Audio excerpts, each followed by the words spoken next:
راجي داك المدرب الصربي لمنتخب طبعا غانا باللاعب اوبوكو واللاعب ايضا وادو اساموا.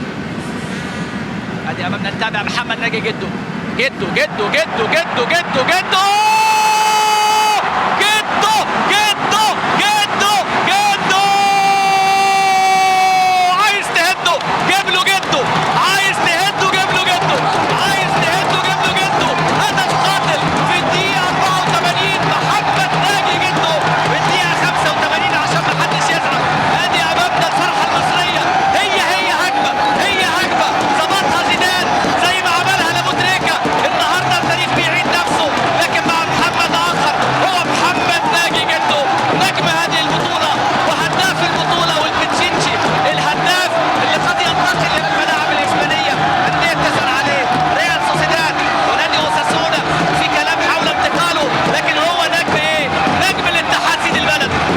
نادي الاتحاد النهارده السكندري اعتقد هيكون في فرح كبير، اسكندرية يكون في فرح كبير، ان شاء الله الفرحة تكتمل. ادي محمد زيدان بكلمة السر المصرية بالتعبير عن الإرادة المصرية. محمد ناجي جدو يا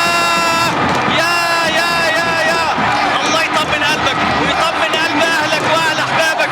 افرحوا في وش عيسى في دمنهور في اسكندرية في كل محافظات مصر في كافة ارجاء المعمورة في كافة ارجاء مصر. ادي المعلم شحاتة، معلم حسن شحاتة بجهازه الفني، معلم باللاعبين اللي معاه، معلم وهو فعلا معلم ومعلم ايضا للاجيال.